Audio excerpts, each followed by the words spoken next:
എല്ലാവർക്കും നമസ്കാരം. ഇന്ന് നമ്മൾ സംസാരിക്കാൻ പോകുന്നത് മനസ്സിന് ഒരുപാട് സമാധാനവും സന്തോഷവും തരുന്ന ഒരു കാര്യത്തെക്കുറിച്ചാണ്. പരമശിവനെ, മഹാദേവനെ എങ്ങനെ വളരെ ലളിതമായി നമ്മുടെ വീട്ടിൽ തന്നെ ആരാധിക്കാം, അതിൻ്റെ തത്വം എന്താണ് എന്നതിനെക്കുറിച്ചൊക്കെ ഒരുപാട് നിയമങ്ങളോ കടുംപിടുത്തങ്ങളോ ഒന്നുമില്ലാതെ മനസ്സ് തുറന്ന് നമ്മൾക്ക് സംസാരിക്കാം. അപ്പോൾ അങ്ങനെയാണ് ഞാൻ വിചാരിക്കുന്നത്. കാരണം ശിവ വഴിപാട് എന്ന് പറയുന്നത് വലിയ വലിയ ചടങ്ങുകൾ ചെയ്തോ അല്ലെങ്കിൽ ഒരുപാട് പണം ചിലവാക്കിയോ ചെയ്യേണ്ട ഒന്നല്ല. ഭഗവാൻ മഹാദേവൻ എന്ന് പറഞ്ഞാൽ തന്നെ സ്നേഹത്തിൻ്റെ രൂപമാണ്. അദ്ദേഹത്തെ ഭജിക്കുവാൻ നമുക്ക് ആകെ ഒരു കാര്യം മാത്രം മതി, അത് ആത്മാർത്ഥമായ ഭക്തി മാത്രമാണ്. നമ്മളിൽ പലർക്കും ഒരു സംശയമുണ്ട്, വീട്ടിൽ ശിവലിംഗം വെച്ച് പൂജിക്കാമോ? അങ്ങനെ വെച്ചാൽ എന്തൊക്കെ നിയമങ്ങൾ നമ്മൾ പാലിക്കണം? നമുക്ക് അതൊക്കെ കറക്റ്റായിട്ട് ചെയ്യാൻ പറ്റുമോ എന്നൊരു പേടിയുണ്ടാകും. ആദ്യം തന്നെ ആ പേടി അങ്ങ് മാറ്റിവെക്കുക. കാരണം ശിവഭഗവാൻ വളരെ ലളിതനായ ദൈവമാണ്. അദ്ദേഹത്തിന് അശുതോഷൻ എന്നൊരു പേരുണ്ടെന്ന് എല്ലാവർക്കും അറിയാം. അതിൻ്റെ അർത്ഥം വളരെ പെട്ടെന്ന് ചെറിയൊരു കാര്യത്തിന് പോലും മനസ്സ് നിറഞ്ഞ് അനുഗ്രഹം തരുന്നയാളാണ്. നിങ്ങൾ ഒരു ചെമ്പ് വെള്ളമെടുത്ത് പൂർണ്ണ മനസ്സോടെ നമഃശിവായ എന്ന് ജപിച്ച് അദ്ദേഹത്തിൻ്റെ മേൽ ഒഴിച്ചാൽ തന്നെ സന്തോഷവാനാകും. അതുകൊണ്ടാണ് ഭഗവാനെ അഭിഷേകപ്രിയൻ എന്ന് വിളിക്കുന്നത്. വീട്ടിൽ നിങ്ങൾ ശിവലിംഗം വെച്ചിട്ടുണ്ടെങ്കിലും ശരി, ഇനി ശിവൻ്റെ പടമാണ് നിങ്ങൾ വെച്ചിട്ടുള്ളതെങ്കിലും ശരി, വഴിപാട് എങ്ങനെ എളുപ്പത്തിൽ തുടങ്ങാം എന്ന് നമ്മൾക്ക് നോക്കാം. രാവിലെ എഴുന്നേറ്റ് കുളിച്ച് വൃത്തിയായിട്ട് പൂജാമുറിയിൽ ഒരു വിളക്ക് കൊളുത്തി വയ്ക്കുക. നിങ്ങളുടെ അടുത്ത് ശിവലിംഗം ഉണ്ടെങ്കിൽ ഒരു ചെറിയ തട്ടിലോ കിണ്ണത്തിലോ അത് എടുത്ത് വയ്ക്കുക. അഭിഷേകം ചെയ്യാൻ വലിയ കാര്യങ്ങളൊന്നും വേണ്ട സുഹൃത്തുക്കളെ. നിങ്ങളുടെ വീട്ടിലുള്ള നല്ല ശുദ്ധമായ വെള്ളം, അതായത് നമ്മൾ കുടിക്കാൻ ഉപയോഗിക്കുന്ന വെള്ളം ഉണ്ടായാൽ മാത്രം മതി. ആ വെള്ളം ഒരു ചെറിയ പാത്രത്തിൽ എടുക്കുക. ഇനി നിങ്ങളുടെ അടുത്ത് ശിവലിംഗമില്ല, പടം മാത്രമേ ഉള്ളൂ എങ്കിൽ നിങ്ങൾ മനസ്സുകൊണ്ട് ഭഗവാന് അഭിഷേകം നടത്തുന്നതായി വിചാരിച്ച് പ്രാർത്ഥിക്കാം. അതിനെ മാനസപൂജ എന്നാണ് പറയുന്നത്. സത്യം പറഞ്ഞാൽ പുറമേ ചെയ്യുന്ന പൂജകളെക്കാളും ഒക്കെ ഭഗവാന് ഏറ്റവും ഇഷ്ടം ഈ മാനസപൂജ തന്നെയാണ്. ഇനി അഭിഷേകം ചെയ്യാൻ തുടങ്ങുമ്പോൾ നമ്മുടെ മനസ്സിലെ എല്ലാ വിഷമങ്ങളും ദേഷ്യവും ഒക്കെ മാറ്റിവെച്ച് നിങ്ങളുടെ എല്ലാ സങ്കടങ്ങളും ഭഗവാന്റെ കാൽക്കൽ സമർപ്പിച്ച് ശാന്തമായി ഇരിക്കുക. ഒരു സ്പൂണോ അല്ലെങ്കിൽ ഒരു ചെറിയ പാത്രം കൊണ്ടോ വെള്ളമെടുത്ത് ലിംഗത്തിന് മുകളിൽ പതുക്കെ ഒഴിക്കുക. അങ്ങനെ ചെയ്യുമ്പോൾ നിങ്ങളുടെ നാക്ക് ഓം നമഃശിവായ എന്ന ആ അക്ഷരമന്ത്രം ജപിച്ചുകൊണ്ടേയിരിക്കണം. പഞ്ചാക്ഷരി മന്ത്രമാണത്. പഞ്ചാക്ഷരി മന്ത്രം എന്ന് പറയുന്ന ഈ മന്ത്രത്തിനുള്ളിലാണ് ഈ പ്രപഞ്ചം മുഴുവനും അടങ്ങിയിരിക്കുന്നത് എന്നാണ് പണ്ടുള്ളവർ പറയുന്നത്.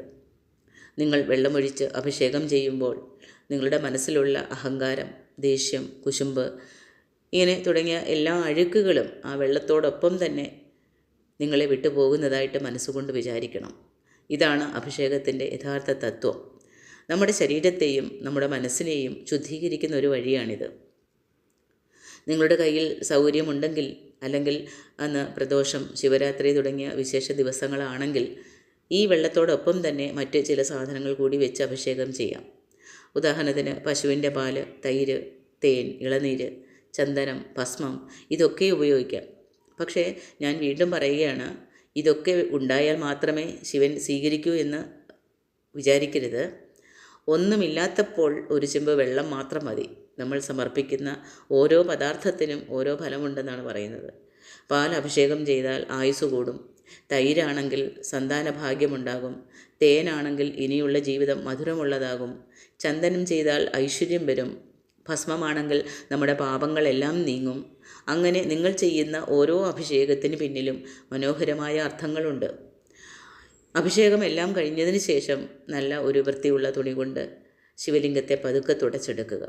അതിനുശേഷം ഭഗവാന് ഏറ്റവും പ്രിയപ്പെട്ട ഭസ്മമെടുത്ത് അദ്ദേഹത്തിൻ്റെ നെറ്റിയിലും ലിംഗത്തിലും ഭംഗിയായി ചാർത്തുക.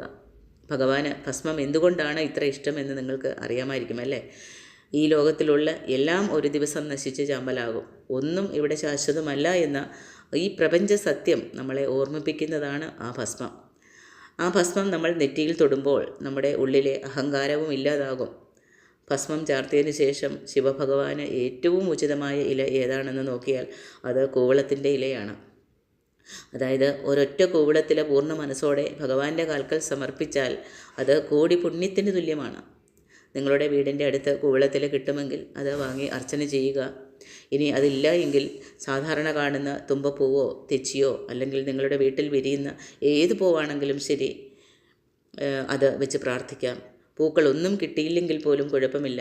നിങ്ങളുടെ സ്നേഹത്തെ ഒരു പൂവായി വിചാരിച്ച് ഭഗവാന് സമർപ്പിക്കുക. പൂജയിലെ അടുത്ത പ്രധാന ഭാഗം മന്ത്രങ്ങൾ ചൊല്ലുക എന്നതാണ്. നമുക്ക് വലിയ സംസ്കൃത ശ്ലോകങ്ങളോ രുദ്രമോ ഒന്നും അറിയില്ലെങ്കിൽ പോലും നിങ്ങൾ വിഷമിക്കേണ്ട ആവശ്യമില്ല. ശിവഭഗവാന് ഭാഷ ഒരു തടസ്സമേ അല്ല. കണ്ണപ്പ നായനാർ വായിൽ വെള്ളം കൊണ്ടുവന്നൊഴിച്ച് കാട്ടുമൃഗത്തിൻ്റെ ഇറച്ചി നിവേദ്യമായി വെച്ച കഥയൊക്കെ നിങ്ങൾക്കറിയാവുന്നതാണ്. അപ്പോൾ പോലും അദ്ദേഹം ഭഗവാൻ സ്വീകരിച്ചു. കാരണം ഇവിടെ വലിയൊരു സ്നേഹമായിരുന്നു ഉണ്ടായിരുന്നത്. അതുകൊണ്ട് നിങ്ങൾക്കറിയാവുന്ന കീർത്തനങ്ങളൊക്കെ പാടാം. അതല്ലെങ്കിൽ വെറുതെ ഓം നമ ശിവായ എന്ന ഒരു മന്ത്രം, ആ മന്ത്രം അതിപവിത്രമാണ്. ഒരു 108 തവണ ജപിക്കുക. ആ മന്ത്രത്തിൻ്റെ ശബ്ദം നിങ്ങളുടെ വീടിന് ചുറ്റും നിങ്ങളുടെ മനസ്സിനുള്ളിലും ഒരു വലിയ പോസിറ്റീവ് എനർജി ഉണ്ടാക്കും. മന്ത്രങ്ങളൊക്കെ ചൊല്ലിയ ശേഷം ഭഗവാന് നിവേദ്യം സമർപ്പിക്കണം. ഇതിനായി നിങ്ങൾ ഒരുപാട് കഷ്ടപ്പെട്ട് വിഭവങ്ങളൊക്കെ ഉണ്ടാക്കണം എന്നൊന്നുമില്ല. വീട്ടിൽ അന്ന് എന്താണോ നിങ്ങൾ ഉണ്ടാക്കിയത് അത് ഒരു ചെറിയ കിണ്ണത്തിൽ എടുത്ത് വയ്ക്കാം. അതല്ലെങ്കിൽ ഒരു കഷ്ണം ശർക്കരയോ അല്ലെങ്കിൽ കുറച്ച് ഉണക്കമുന്തിരിയോ ഈന്തപ്പഴമോ കൽക്കണ്ടോ ഒരു പഴമോ വെച്ചാൽ പോലും മതി. അതുമില്ലെങ്കിൽ വെറും വെള്ളം വെച്ച് ഇത് സ്വീകരിക്കണേ ഭഗവാനെ എന്ന് പറഞ്ഞാൽ പോലും അദ്ദേഹം അത് സ്വീകരിക്കും. പ്രധാനം നമ്മൾ കൊടുക്കുന്നതിൽ നമ്മുടെ ഭക്തി ഉണ്ടായിരിക്കണം എന്നതാണ്. നൈവേദ്യം വെച്ചതിന് ശേഷം കർപ്പൂരം ആരതിയോ നെയ്വിളക്കോ കാണിച്ച് ദീപാരാധന നടത്തണം. ദീപാരാധന നടത്തുമ്പോൾ നമ്മുടെ മനസ്സിലെ എല്ലാ വിഷമങ്ങളും മറന്ന് ആ വെളിച്ചത്തിൽ ഭഗവാനെ ദർശിക്കണം. ദീപാരാധന കഴിഞ്ഞാൽ ആ കർപ്പൂര വെളിച്ചം കണ്ണുകളിൽ ഒപ്പി ഭസ്മം നെറ്റിയിൽ തൊടണം. ഇതോടുകൂടി പൂജ പൂർണ്ണമാകുകയാണ്. പൂജ കഴിഞ്ഞതിന് ശേഷം ഒരു 5 മിനിറ്റ് ശാന്തമായി അവിടെ തന്നെ ഇരിക്കുക. ധ്യാനം എന്ന് പറഞ്ഞ വലിയ കാര്യങ്ങളൊന്നും ചെയ്യേണ്ട ആവശ്യമില്ല. കണ്ണുകളടച്ച് നിങ്ങളുടെ ശ്വാസമെടുപ്പ് ശ്രദ്ധിക്കുക. അല്ലെങ്കിൽ മനസ്സിൽ ശിവനെ മാത്രം വിചാരിക്കുക. ഈ ശിവ വഴിപാടെന്ന് പറയുന്നത് രാവിലെ ചെയ്യുന്ന ഒരു അരമണിക്കൂർ മാത്രമായിരിക്കരുത്.